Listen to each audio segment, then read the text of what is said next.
What's going on, guys? So, as you can see, today I was doing a little bit of legs, and one thing I want to go into is you're going to notice that I have really bad form on these squats, and I haven't told you guys, or I kind of have, but not exactly, but when I was 13 years old and I got jumped, it messed my knee up completely. Tore my ACL, ligaments got messed up, kneecap got messed up, everything in my right kneecap was just screwed up really bad. So basically the doctor had told me that I'll never be able to squat, not with weight. This was when I was 13 and a half. At this point my right leg was deteriorated to the size of my right forearm, which when I was 13 was not very big. So basically what I'm saying is there are certain days where my knees hurt and it screws up my form. Look at my depth here. It's not parallel. I would say that's about 75 degrees, maybe 80, but it's not quite 90.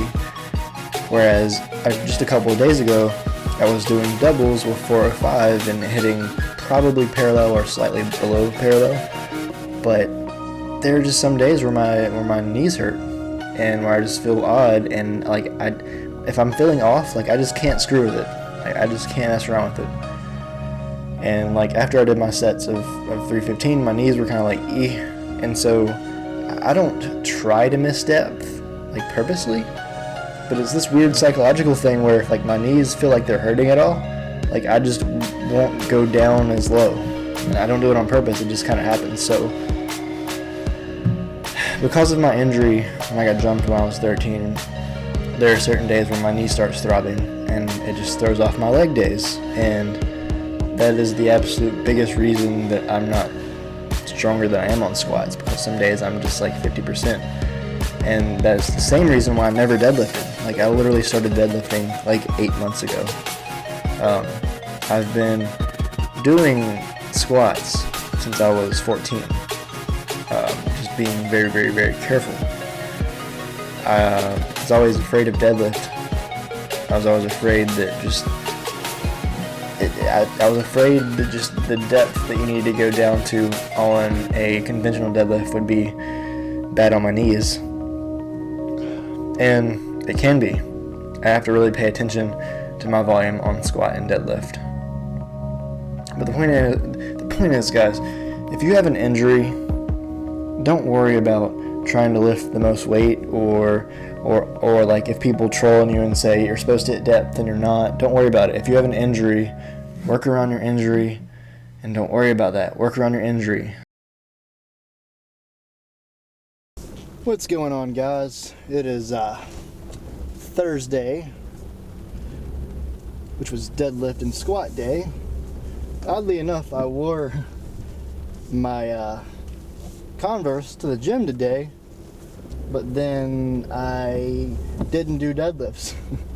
So I only did squats, but I did my squats only in my deadlift shoes, so that put me at a disadvantage. So let me mention this first. I recorded this clip on the way to the gym, and then I got to the gym and I was clearing out my SD card, and I was just casually just deleting all the footage that I took on the way to the gym, because I don't know.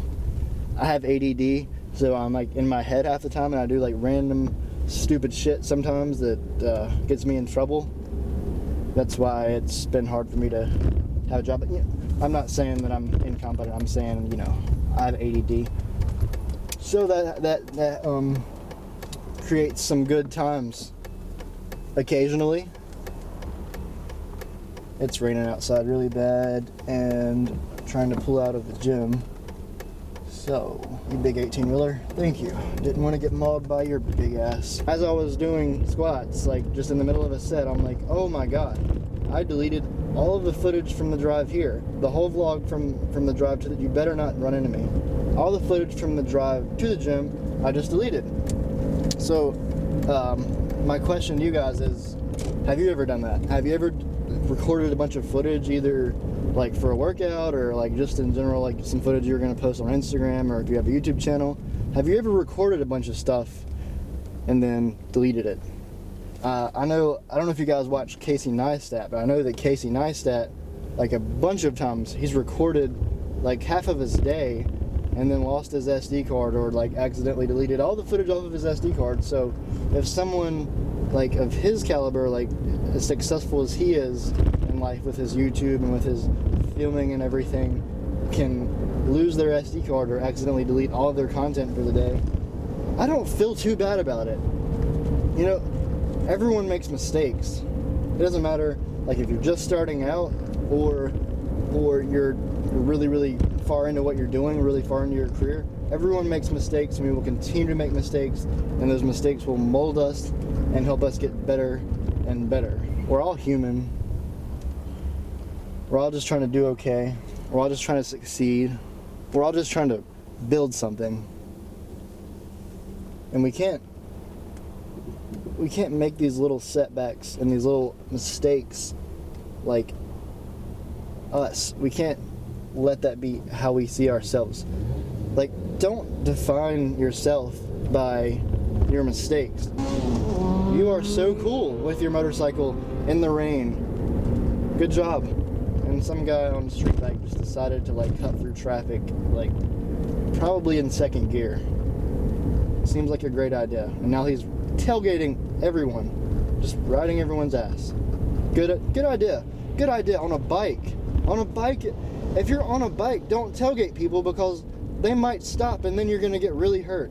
I think I've said something about it before, but I'm writing what I would call a flagship book on dieting. It's something that I've been wanting to do for a while. I'd written an entire series called Fitness for Women, just because I had a lot of women ask me different questions about how to work different body parts and how to get in shape. So I wrote that series, and the books were about 6,000 to 12,000 words a piece. And that kind of got my feet wet writing and everything.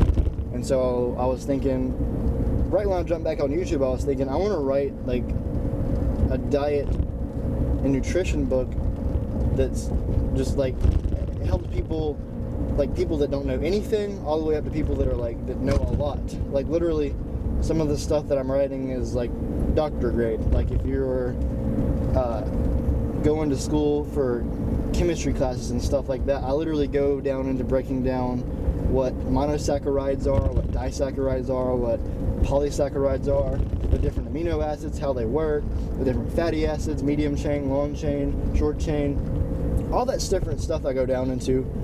And like basically what I wanted to do with the book is I wanted to have a book where it starts out talking about how the macronutrients break down, like all the way down to a molecule level. And then from there, I want to talk about all the different diets, all the different ways of planning out your meal frequency, the different psychological aspects of dieting, and how all that stuff works with a person-to-person basis. I mean, one guy might be really good on intermittent fasting with a ketogenic diet, and another guy might need to be doing like a high carb diet and eating like every 3 to 4 hours, because like that's psychologically what works for this person.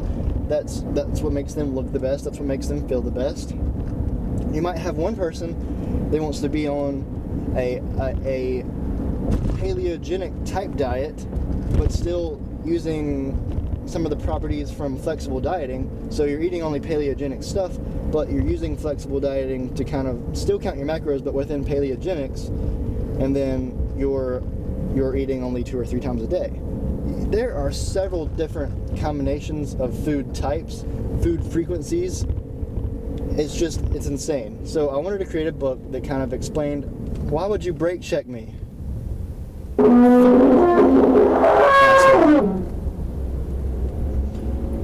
I've had a guy on a motorcycle like speed past me in the rain, and then I have someone pull out right in front of me. I'm creating a book that breaks macronutrients down to their molecular level, that also explains every type of diet that there is and why one might work for you and one might not work for you. And this is psychological, this is lifestyle, This is your preferences, your habits, why this one type of diet and frequency for meals might work for you and might not. I want people to understand everything and not just one biased, highly marketed opinion because someone is trying to sell a product. Because I'm not trying to sell a product. Other than the book, of course, that if you're reading, you've already bought it for whatever I decide to charge for it. And then I also want to put some motivational stuff in there. So people can kind of understand, like, from your own point of view, like, what motivates you? Like, what motivates you to get in shape? What motivates you to eat right? What motivates you to get on the diet you need to get the results that you need to get? Like, psychologically, what do you need? What kind of fuel do you need to burn in your brain that's going to get you going? And then last but not least, I want to actually put some practical application in the book. So kind of show you how that you can practically apply all the stuff that I'm teaching in the book in your own life and understand it, maybe even teach other people if you want to do that. So it'll be the first book. There's not a book like this on the market, but it'll be the first book that'll be practical knowledge, macronutrients broken down to a molecular level. Every diet that's popular right now that people use, broken down and kind of dissected so you can understand how to use it.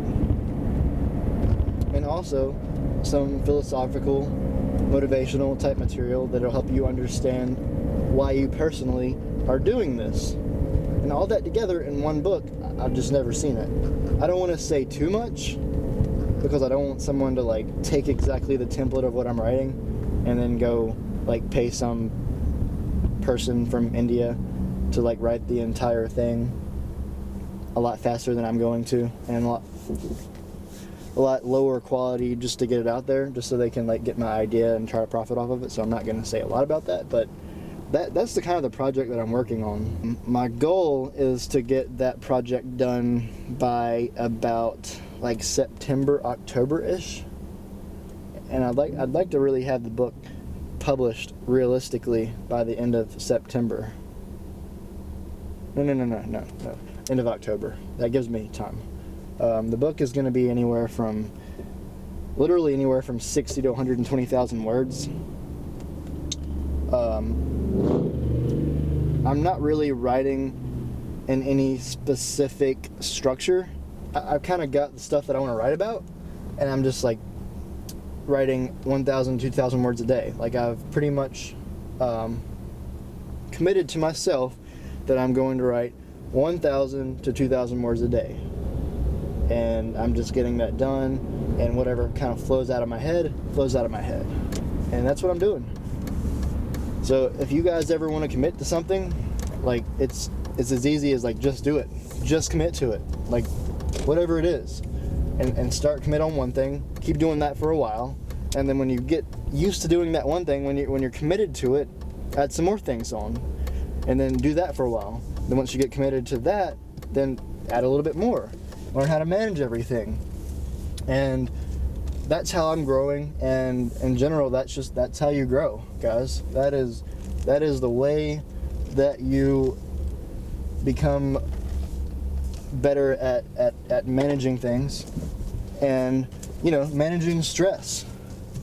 Eventually, all the stuff that you're working on, it won't seem so bad anymore because you're growing so much from all the things that you're doing. If you guys ever try to do this, you ever tried to like make a YouTube video? I don't know when the camera stopped recording, but this is I'm at Chipotle. I'm about to go eat some Chipotle. This freaking Canon T2i that I'm using, I don't know exactly what's wrong with it, but it just randomly shuts off after like 10 or 12 minutes. And yet again, I just did an entire vlog from leaving the gym all the way until coming to Chipotle, and turned my camera around, and it said that it had been manually stopped. So I guess when I get home, I'll find out where it stopped. But anyways, hope you enjoyed this short little clip on my drive from the gym to Chipotle. And with that, guys, I'm going to end this vlog. Have a great day, and I will see you next time with my camera struggling to try to focus on my face. All love. Please like, comment, and subscribe.